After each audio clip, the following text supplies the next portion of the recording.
have been homeless twice. Twice I have been homeless since being an international student. Welcome back to my channel. If you watched the intro video, this is the first video that was promised, which was basically what to expect in the life of an international student. The basic things of what I learned.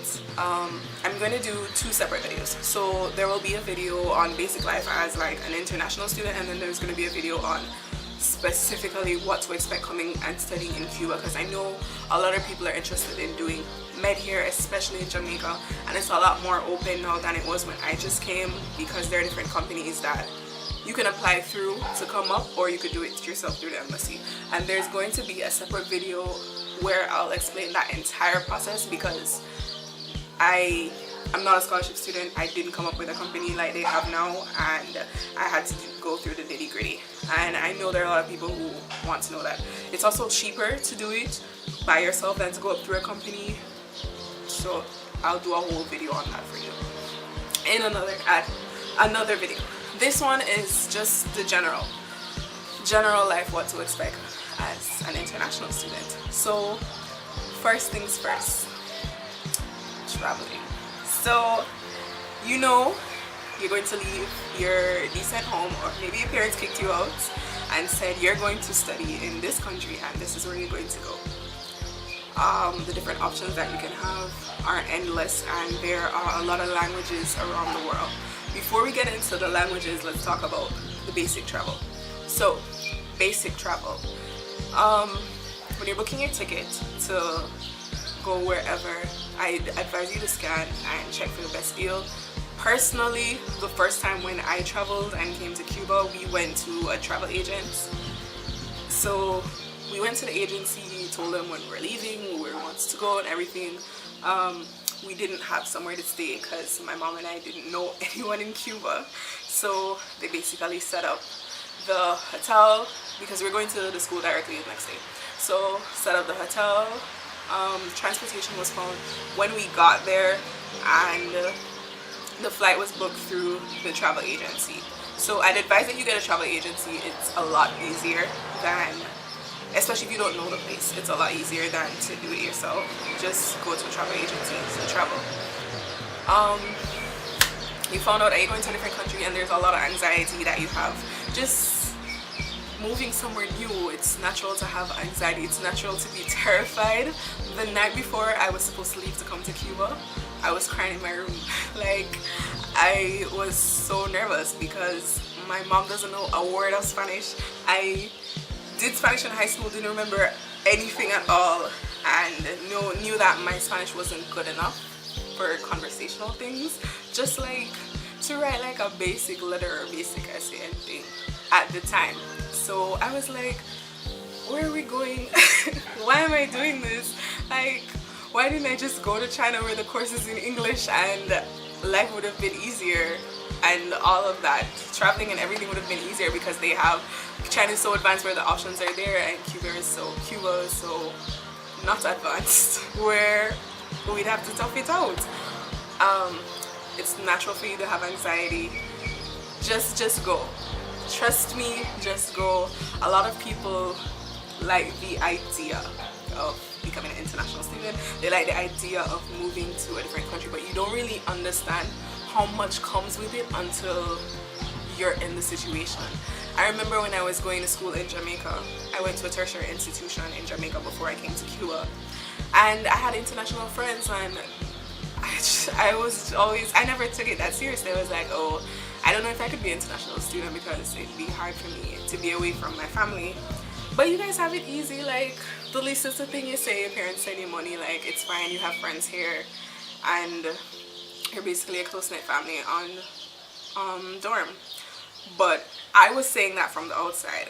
Every time there was a holiday or something, I hopped in a car and went home. They couldn't do that, because every time when they had to go home, it's a plane ride. And you just give up a lot of comfort when you're an international student. And that's not to deter you, but it's just to prepare you. Because I personally, the first year of being an international student is the hardest. Yo, you're gonna be so homesick. You're going to be so homesick, trust me. And it's just something that you have to prepare for. It's just the first year. By the time you go home for summer and come back up in second year, you'll be used to it. But the first year, especially most courses that are like tertiary and you're doing it in a country where English is not the main language or the course isn't taught in English, you'll usually have to do an introductory course in that specific language. So I did it in Cuba. My friend who's going to Brazil, she's going to do it for there to learn Portuguese. I had to learn Spanish. It was generally it's 6 months and you have the option to start after, or if you wanted to do pre-med, you can do that. In Cuba, it was 6 months and then I opted to do pre-med because I didn't think my Spanish was there yet. And pre-med would have helped me with the science aspect in Spanish, and also school didn't start until, I couldn't start med school until the September. So if I had done the 6 months of Spanish and then gone home after, I'd have just been home like not doing anything, not practicing Spanish. So I opted to stay for pre-med even though I have pre-med subjects already. My friend that's doing it in Brazil, from what I understand, she's going to do the intro course and then she starts med right after, so she'll have that option. If you come into Cuba, do pre-med. Just do it. Just get the extra help, trust me, because after the intro course, you're not ready like you think you are. You're not. Housing. Assuming that you're going somewhere where you don't know anyone and you don't want to necessarily live on campus, because that's an option. Most schools they offer housing. A lot of times the housings may suck, so you might want to rent off campus, which is fine. I rent off campus. I've lived off campus since I've gotten to Cuba, and I had never rented anywhere before. When I was going to school in Jamaica, I was living on dorm, and it was a lot to find somewhere that was comfortable. I have been homeless twice. I have been homeless since being an international student, and again, these are things you just have to expect and get used to. It doesn't necessarily mean it will happen to you, but I remember calling my mom, walking in the rain, walking with my suitcases with other people, just being like, Mom, we can't find a house, like where am I gonna live, like we arrived late for school, what are we going to do? And those are things I never would have experienced in Jamaica, being from the sheltered upbringing that I've had. My mom was always the one who was there to take care of things for me, and I didn't have that here because my mom can't speak Spanish, so she couldn't help me. She basically brought me, dropped me off, and left me in an entire different country. So you get a sense of independence, and you also have to learn to fend for yourself, because if you don't, you'll get taken advantage of and it just won't be a nice situation. So adaptability is extremely important when you're becoming an international student. Learn to adapt to your surroundings. Also, you need to learn to be strong. There are lots of things that are going to upset you and are going to make you second guess your decision. If this is something that you want to do, decide that this is what you want to do and stick to this thing that you want to do, and don't let anyone else deter you from that. You're good. You're going to be good. You'll get it. It's frustrating, but you'll get it, and then you'll look back at it and be like, why was I freaking out over this? You're going to get it. You're going to get it. Just keep saying that to yourself. I am going to get this. Studying in a different country, there are other international students. It's not just you. It's not just people from your country. You're going to experience different cultures, experience different languages. Raw. When I came to Cuba, and basically we were in a housing structure until there's a whole process that you have to go through when you just come before you can like leave and go and live outside in the real world. You're going to hear so many languages. It's going to blow your mind, because there are people from the continent of Africa, from the various different African countries that speak Portuguese, speak English. They have their own specific dialects, like speak Spanish, some of them. All different types, groups of people. You're going to meet Brazilians, you'll meet the Cubans themselves, you'll meet people from everywhere, and people who speak French. And trust me, when you hear English, it's amazing. It's the first time we heard patois, and it wasn't from like, the first time I heard patois and it wasn't like my own, I was so excited. When I met other Caribbean people, when you just want to hear the Caribbean accent and you get excited. but be prepared for the different languages. It's frustrating, especially if you go somewhere and the people don't speak English, because that's the thing. You'll go to a country and go to a school and expect that there'll be somebody there to help you. There might not be. There are people there might only speak the language of the country, and you just get knocked. So that might be a tip before you go. Make sure that you download Translators. Have your dictionaries and everything ready. I remember having my Spanish dictionary, and I would run upstairs and use it to translate what I wanted to say and bring the paper and hand it to the lady at the front desk so she can answer my question. It was that bad in my first year when I just came and didn't know anything. It's that bad. There are also people who have no background at all in the country, in the language or anything, and they come and they're learning to study. So if people like that can do it, why are you worrying? You will get it. The next point, cultures. Different cultures. There are a lot of people who don't have the mentality that you should respect the belief of other people, and that's something I've always been big on even before becoming an international student. Just because something that someone else believes in doesn't align with what you believe in doesn't mean that it's wrong, and that's something you have to keep in mind when you meet people from different cultures. The food is a whole topic to itself, but that's a part of the culture. The way that people greet people, simple things like that, you just have to get used to and open up your mind. If you're Jamaican and you're watching this video, you know how Jamaican guys are reacting to other things, and just people on a whole, Caribbean people on a whole, we like our own personal space. There are people from different cultures who they just aren't like that.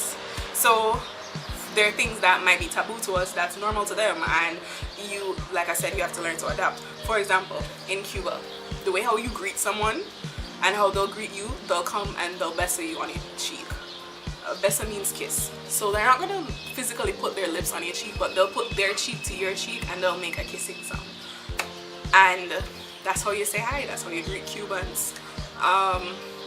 When you meet people who are like your friends who are from different countries, you don't need to do that, but that's how Cubans greet each other, and that's how they expect you to greet them. Some people do it, some people don't, but like I said, you have to adapt, because you don't know if someone will take it as, okay, you not wanting to besa them is offensive, and there are people who are like that. Example, I met a guy, and I think I asked him his age, because my friend told me that I wanted him to stop talking to me. That sounds so bad, but what he was saying, I was about it. And I looked at my friend who is Brazilian, and she told me who is Brazilian and the guy is from a different country, and she told me just ask him his age, basically. And I was like, his age? And she was like, yeah, ask him his age. And I was like, how old are you? In Spanish.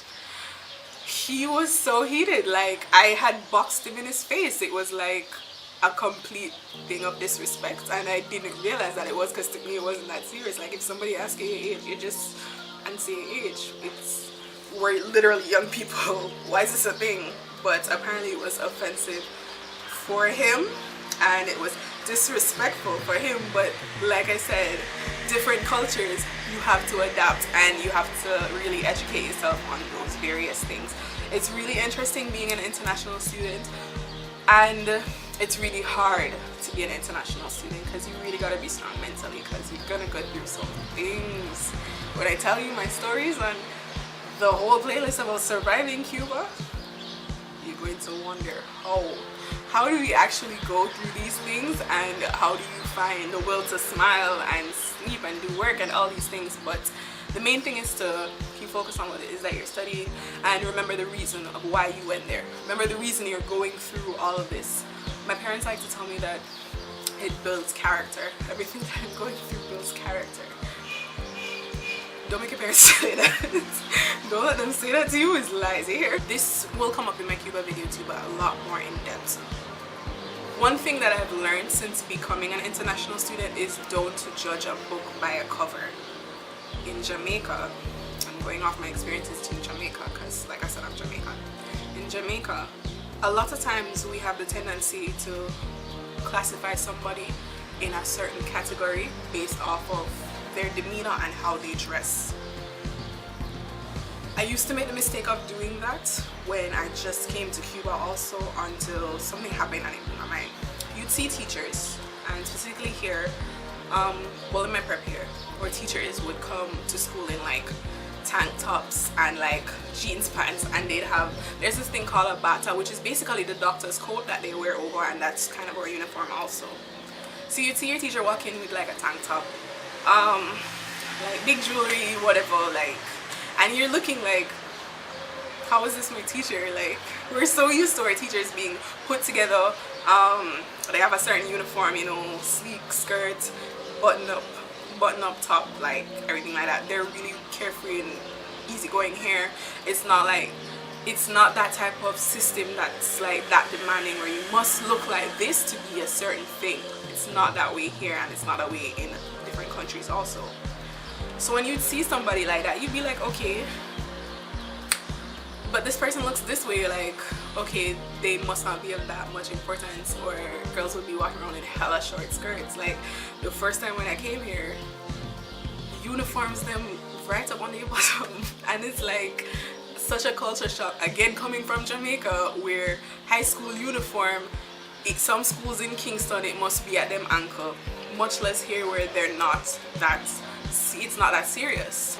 Coming from that type of culture in Jamaica and then coming here, you'd have certain ideas because we're used to a certain thing from our specific culture.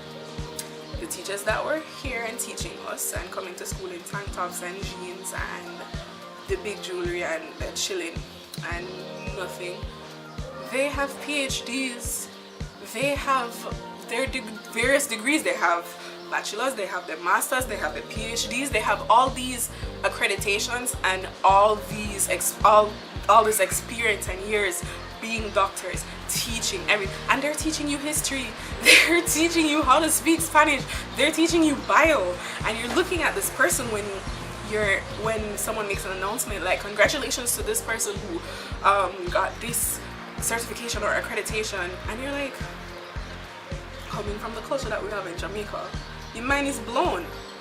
But that's something that you just, different cultures, you just have to get used to. They're definitely way laid back here. You just have to understand, and it took a while to get used to.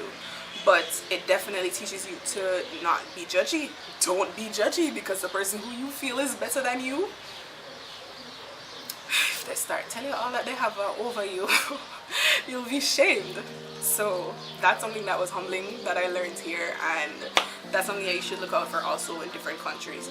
Different cultures act different ways, and you have to learn to, again, adapt, because adaptability will take you far. This is, I believe, my final point, and then I'll be done. Money, finances. Make a budget, sit down with whoever it is going to be giving you the money, or if you're a boss person and financing yourself, big up you. If not, sit down with your parents, sit down with your mom, make a budget, and you will find out eventually how much you'll be paying for rent and how much cost of living is and everything. When you're making the budget, always make sure to leave room, because you never know what things might pop up, if you might spontaneously need to move and everything. I learned all those things the hard way. Also, before you leave your country of residence to move to another country, go to the bank, get a card. Get a card that can be used in another country. If you're a minor, which has been the case of one of my friends, if you're a minor, go with your parents, have them open an account and get the card, and they'll give you the card and you can use. But always have some form or some way to get money. You never know what can happen. Research and find out the Western Union locations, that's a thing. But always have a bank card. And from past experiences, please do not walk with your bank card on you. Leave your bank card in your house. There's stories on all of this. Leave your bank card, passport, everything that's important, hide it in your house somewhere that no one can find it. And only bring your bank card when you're going specifically to the ATM to get something and to come back. That's it. We're done. In this video is done. this is the end of this video. If you're about to become an international student, or if you already are an international student and you can think of any more tips that could help someone else, please drop them down below.